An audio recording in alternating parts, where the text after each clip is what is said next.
So ayun, being a nationalian athlete is really hard. Since usually yun talaga yung nagiging problem pagdating sa college. Ano naman pong badminton match ang pinaka hindi nyo makakalimutan?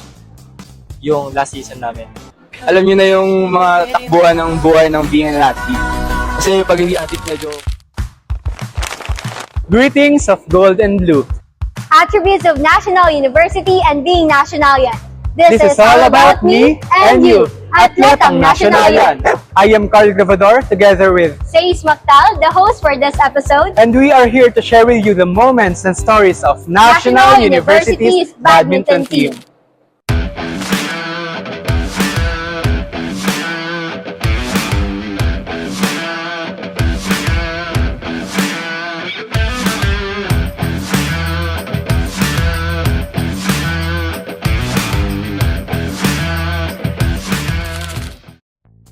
Gaya ng ating natunghayan sa NU Men's Badminton Team, ay bubuksan naman natin ito para sa mga manlalaro ng NU Women's Badminton Team. Say hi po muna.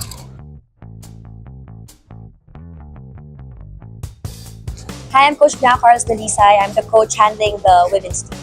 Hi, I am Tia Kirsten J. Bualat. Hi, I'm Karil and I play singles for the team. Hi, I'm Nika Songkwan and I'm playing doubles. Hi, I'm Lian J. De Leon. I play doubles. Hi, I'm Eliza Desacola, doubles player. Hi, I'm Kate De Guzman, singles player. Hi, I'm Kate Angel Amigable, doubles player. Hello, I'm Ebony De Maano, singles doubles. Hi, I'm Sarah Barredo. I'm playing singles and doubles. Hi, I am Isabella Aurora Amora, singles and doubles. Alamin natin ang kanilang paglalakbay bilang isang atleta at ang dulot nito sa buhay nila. Different division, different set of questions. Pero bago ang lahat, ano nga ba ang pagiging isang atletang nationalian? For my personal experience naman po, sa pagiging nationalian po, sa academics namin, okay naman po siya. Nasa sa amin naman po kung paano namin i-handle at may nagmo-monitor naman din po sa amin. Sa pagiging athlete naman po na nationalian, meron kaming magagaling na coaches na nag-handle sa amin, mga mababait na teammates, and may mga nag-handle din po na PT at mga conditioning po. Kaya sobrang okay po pag nasa National University. Ganyan ang atletang nationalian. So ngayon, proceed tayo sa personal questions, diba? Gusto niyo yon?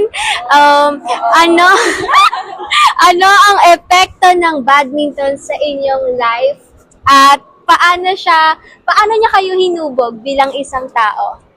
Ang pinakamagandang epekto na nabigay sa akin ng badminton is, of course, yung pinakauna, ako yung naging breadwinner ng family namin. So, na-help ko talaga yung family namin from the start na nag-national team ako up until na kahit nakaalis na rin ako ng national team. And of course, ang pinakamaganda dun is na-mold yung character ko kung paano ma-manage yung time and priorities sa buhay. So, of course, yung pagbo-badminton ay isang malaking opportunity para sa akin na from high school and through these college days, nakatulong talaga siya na walang gastusin yung parents ko from my tuition fees, and yun, from the very start, talagang yung badminton na yung humubog din sa akin para maging kung sino ako ngayon. Ano naman po ang pinaka-paborito niyong parte sa buong karanasan niyo ng paglalaro ng badminton?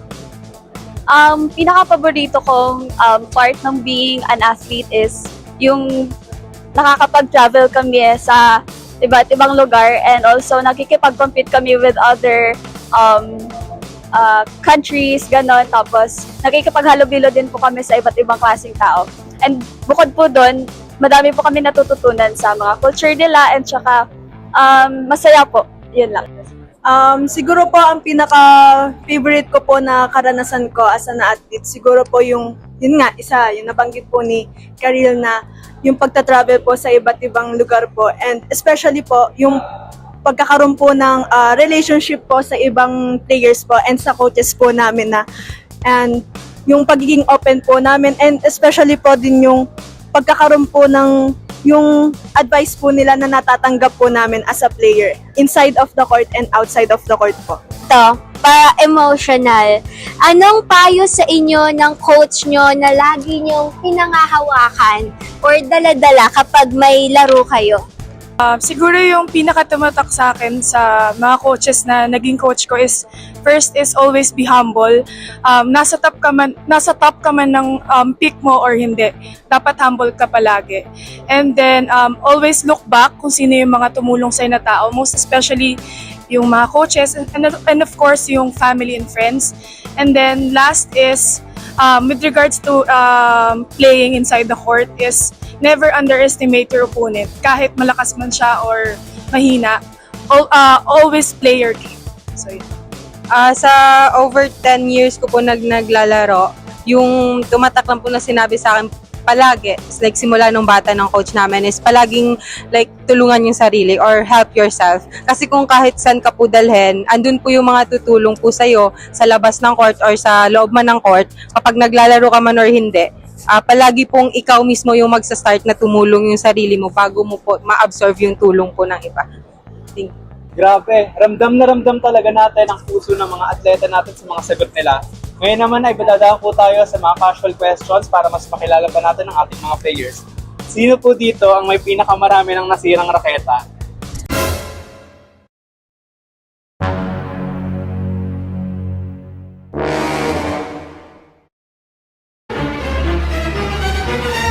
So far kasi sa mga players namin, hindi sila masyado nakakasira ng racket. More on sa string. Pero kasi naalala ko yung time na nagpahiram ako ng raketa sa isa naming player na natapakan niya. Natapakan, nabali, at yun pa yung pinaka-paborito ko raketa. So wala naman ako magagawa kundi pagbigyan dahil player ko siya. Pero yun ang inaalala ko. So hindi pinakamadaming raketa pero nakasira ng pinaka-paboritong raketa ng coach. Thank you so much. Eto, mas grabe pa tong revelation na to. Anong university sa UAAP or sa kahit anong tournament yung pinakamatinik o yung pinaka-challenging na kalaban at bakit? So, para sa akin, ang isa sa mga pinaka-challenging na kalaban, every UAAP is yung mga taga-Katipunan. Kasi for the past few years, sila yung nasa top and every game talagang pinaghahandaan nila. Yung family and friends nila talagang nagsusupport sa kanila. So, yung crowd nila is iba. Siguro yung pinaka-best na naging kalaban ko or pinaka-challenging is, hindi na lang ako magda-drop name, pero coach namin siya. So yun, coach ko siya dito sa NU ngayon and during the time, sayang lang hindi kami nagkaabot during UAAP days niya, pero siya talaga yung pinaka-the best na naging rival ko inside the court. So, yeah. So, hindi mawawala sa isang grupo ang pinaka-caring, di ba? So, sino po sa team niyo ang tumatayo as the mother figure? Kasi siya kasi usually kapag may mga like preparation, siya yung laging nagpapaalala na, dalhin mo to. Dalhin mo. Yung mga ganong bagay. And syempre, kapag may mga mali sa mga ugali namin, pinagsasabihan niya kami in a nice way and sometimes like pabiro. Pero syempre, alam mo yung parang, alam mo naman din na nagkamali ka nga. So, siya. So, handa na ba kayo sa panibagong round? Ito yung tinatawag na smash or pass. So, paano ba yun? So, ang mga players natin ay magtataas ng smash or pass. Smash kung nagawa na nila or gusto nilang gawin at pass kung hindi pa. So, ready na bang lahat?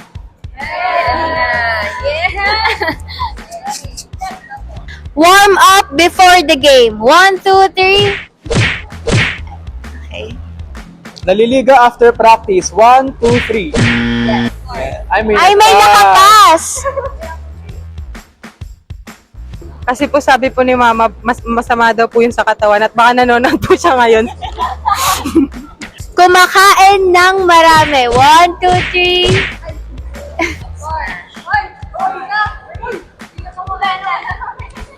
Okay. Kasi minsan weather lang yung yung cravings. Minsan po medyo hindi ko trip yung mga ulam o gano'n. Yes. Yung cravings ko palagi naman dessert, specifically ice cream. Pero kapag meal, kahit ano naman, pero depende lang talaga sa lasa. Yes. Umisigaw sa court habang naglalaro. 1, 2, 3.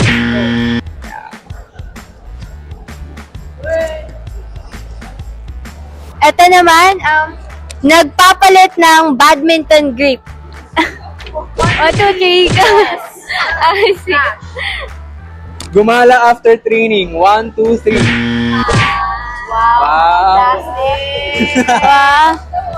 I mean, Smash. it's much, Actually, hindi siya gala. Sa base siya, sa Villamor Air Base. Kasi part ako ng Philippine Air Force. So, yun. Nagpapahiram ng raketa. Smash or pass? 1, 2, 3. Pass. The joke lang. Ibabalikan ko lang explain ko kanina. Pero usually naman nagpapahiram ako. Depende sa tao. Pero nagpapahiram ako. Diba? Umiinom ng energy drink. Smash or pass? 1, 2, 3. So, work out kahit rest day. 1, 2, 3.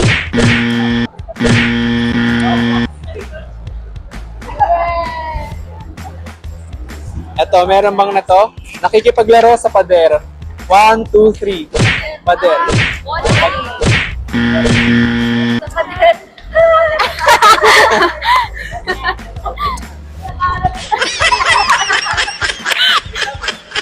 Hindi po kasi marunong magbalik ng maayos yung pader eh. Gusto ko yung sa katawan-katawan ko lang.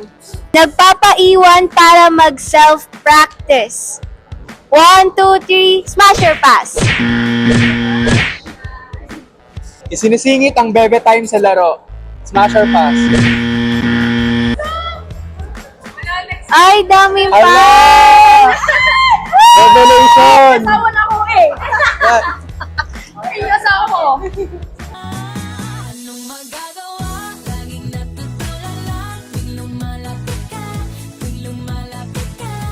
Ma-in love sa kapwa-athlete. 1, 2, 3. Smash or pass? Ay!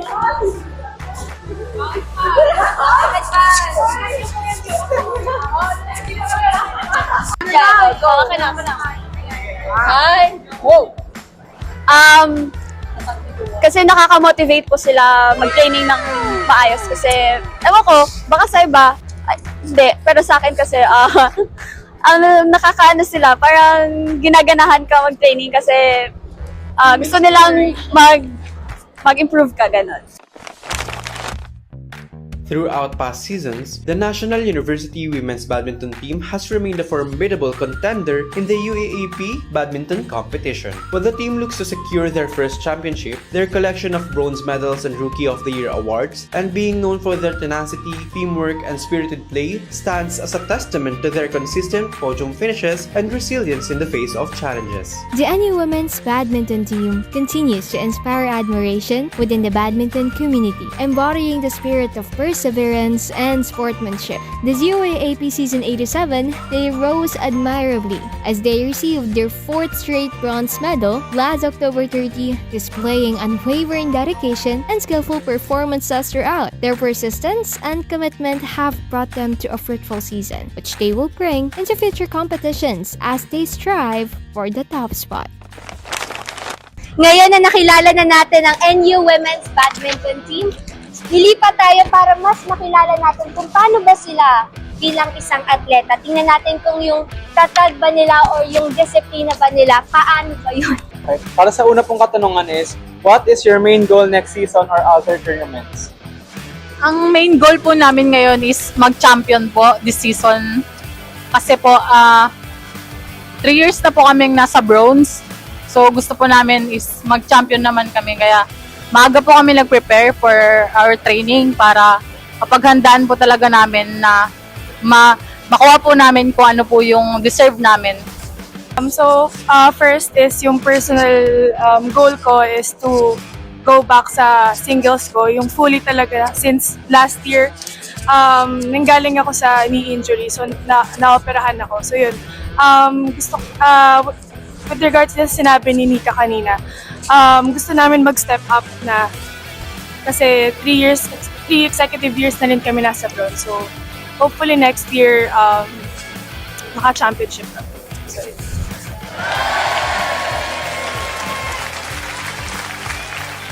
What kind of athlete do you want people to perceive you as?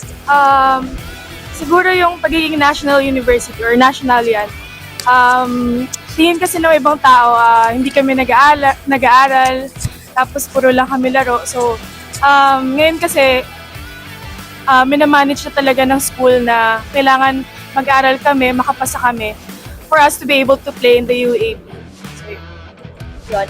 Usually kasi ang nakikita ng ibang mga tao nga, tama yung sinabi ni Sarah kanina na if you're studying in the National University, puro laro, puro yun, more on talagang badminton lang ang naisip. They don't think about the studies anymore. Pero yun yung gusto kong mabago sa, kumbaga, sa nakikita ng mga tao sa kanila na me, coming from a university from Katipunan, na nandito ako ngayon sa National University. Nakikita ko na mali talaga yung ganong perception ng tao sa kanila. They are really studying. Kapag may mga kailangan silang tapusin ng mga projects or schoolworks, they always ask permission na kung pwede mag-skip muna ng training to really focus on their studies and to finish everything. And then right after nun, babawi sila sa conditioning nila, sa training nila. So nakikita ko yung balance nila as a student-athlete or ang sabi nga nila, athlete-student dito sa National University. So I'm very happy no, na to see them like that and to compare no, na dito ko galing. Ngayon na nakikita ko na sila at personal ko na experience on from them. Talagang athlete-student nga sila. Ramdam na ramdam natin ang dedication nila sa pag-aaral at paglalaro. Now, what kind of team do you want people to perceive you as? So ano nga ba yung gusto namin makita sa amin as a team po? And yung gusto po namin is, yung kahit bronze po kami, 3 years po, gusto din namin may ipakita sa mga ibang tao na hindi kami kontento sa bronze lang. And yun nga, ipapakita namin this season na may ibubuga pa po kami, may tapang pa po kami na ilalabas, na hindi lang kami puro training, hindi lang kami puro physical. Syempre may mentally po kami na ipapakita. And syempre po sa team na yung pagiging solid po na hindi lang as in individual na magte-training lang ako na mag-isa. Syempre po, i-motivate din po namin yung isa't isa na mag-training para lumakas din po yung team. Kasi hindi lang po isa yung nag-work dito sa UAAP. Syempre po, lahat po kami, kailangan po namin ng points and cheer up po para sa bawat isa po. Yun lang. So, ano naman po yung message nyo sa Nationalian community po? Sa tanan Nationalian community, patuloy po kayong magsuporta sa amin and mag-pray sa mga incoming seasons, and then hopefully na this season and the following seasons po, makakaano na kami sa championship game. And to our National University students and supporters, please do follow to our Facebook page, National U Badminton Team. And also, thank you to our manager, PT coach, and SNC coach. Thank you for taking care of us. Kasama natin ngayon si Coach Bianca para sa mabilisang one-on-one interview. So, now Coach, what can you say about your athletes or team?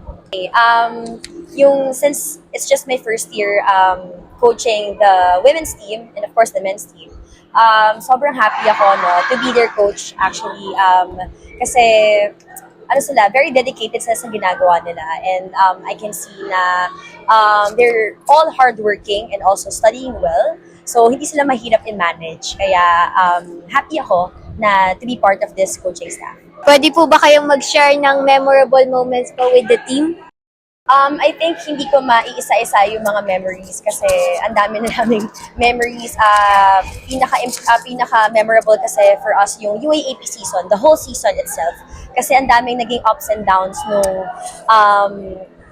yung buong season na yon, hindi lang sa paglalaro, also yung mga personal struggles ng players, personal struggles ng coaches as well. Yun, kaya it's a whole roller coaster ride for us. Kaya yun, memorable yun sa akin.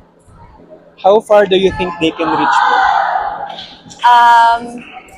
In terms of their career in badminton, hanggat nagtutuloy-tuloy lang sila sa ginagawa nila, yung hardworking mindset and yung kagustuhan nilang maglaro, I think each one of them will really reach far, no? Kung hindi lang dito sa university games, no? Not just the UAAP, but also local or international tournaments in the future if gugustuhin nila. So, Ano po yung lagi niyong gustong ipaalala sa kanila? ang gusto kong lagi lang nila matandaan is lahat ng mga knowledge, lahat ng advices na binibigay namin sa kanila every time we train, no? Hindi man kami daily as of now, but we try our best to give them the best advice as well as coaches, and sana they always remember also na nandito lang yung coaches for them, na kahit anong kakailanganin nila, may it be in their studies or in their badminton, we're always here for them. Jace, anong nakuha mo sa episode natin na to? Ako yung nakuha ko sa episode na to is kahit naramdam mo yung gutom, yung uhaw sa pagkapanalo ng bawat atleta, andun pa rin yung bond, yung tawa, hindi pa rin nawawala yung pagbibiruan nila sa team nila. Tama ka dyan. Ako naman ang nakuha ko is grabe yung determination and yung pagod na nilalabas nila. Isipin mo, meron pa doon mga breadwinner na inaahon yung pamilya nila at pinaglalaban nila yung pag-aaral at pangarap nila ng sabay. Ang hindi yun madali makuha, di ba? Makikita mo talaga yung tapang na ginagawa nila as an athlete, as a student, and as a human being. We shared with you the moments and stories of National University's badminton team. For more contents like this, follow us, NU The National. I am Carl Grabador. And I'm Says Maktal, your host of this episode of All about me and you. Atletang National yan.